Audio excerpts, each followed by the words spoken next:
ఓం నమో వెంకటేశాయ. అందరికీ నమస్కారము.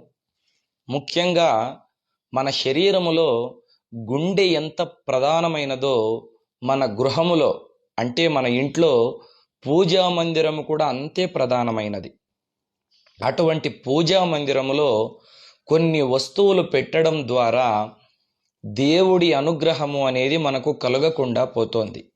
కొన్నిసార్లు చూడండి, మనము ఎన్ని పూజలు చేసినా, ఎన్ని వ్రతాలు చేసినా, ఎన్ని నోములు నోచినా, ఎంత ఉపవాసము చేసి భగవంతుని భక్తితో ఆరాధించినా ఆ భగవంతుని అనుగ్రహము అనేది మనకు కలగకుండా పోతుంది.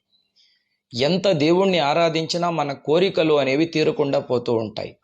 దానికి కారణం ఏమంటే, మనము చేసేటువంటి కొన్ని చిన్ని తప్పుల ద్వారా ఆ భగవంతుడు మన పూజా మందిరాన్ని విడిచి వెళ్ళిపోతాడు. పూజా మందిరములో ఆ దేవతా శక్తి అనేది ప్రవేశించకుండా వెళ్ళిపోతుంది. కొన్ని వస్తువులను పూజా మందిరములో ఎటువంటి పరిస్థితుల్లోనూ పెట్టుకోకూడదని ప్రాచీన గ్రంథాల్లో మన పూర్వీకులు, మన పెద్దలు ఏనాడో చెప్పి ఉన్నారు. ఆ వస్తువులు ఏవో ఈ వీడియోలో మనం తెలుసుకుందాం. ముఖ్యంగా పూజా మందిరములో దివంగతుల యొక్క చిత్రపటాలు ఎటువంటి పరిస్థితుల్లోనూ ఉంచుకోకూడదండి. దివంగతులు అంటే చనిపోయినటువంటి వారి యొక్క చిత్రపటాలు. అంటే మన అవ్వాతాత కానీ, తల్లిదండ్రులు కానీ, ఎవరైనా మన పూర్వీకులు చనిపోతే కొంతమంది వారి చిత్రపటాలు తెచ్చి పూజా మందిరంలో ఉంచుకుంటారు. అది మహాపొరపాటు.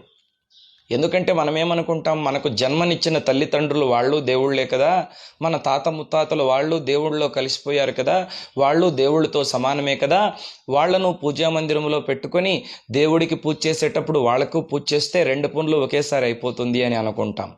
అది మహాపొరపాటు. ఎందుకంటే పితృదేవతలు ఉన్నటువంటి చోటికి దేవతలు రారు, దేవతలు ఉన్నటువంటి చోటుకి పితృదేవతలు రారు. అందుకే చూడండి, మనం పితృకార్యాలు చేసేటప్పుడు ఇంటికి తోరణం కట్టము, ఇంటి ముందర ముగ్గు వేయము, ఇంట్లో ఎటువంటి పరిస్థితుల్లోనూ దేవతా స్తోత్రాలు చదవము, గంట వాయించము. కాబట్టి పితృదేవతలకు గంట గంట వాయిస్తే దేవతలకు ఆహ్వానం కదా. ఆగమర్థంతో దేవానాం గమనర్థంతో రాక్షసాం కురు గంటారావం తత్ర దేవతాహ్వానత లాంఛనం. గంట వాయిస్తే దేవతలు వస్తారు, రాక్షసులు పితృదేవతలు అక్కడి నుంచి వెళ్ళిపోతారు.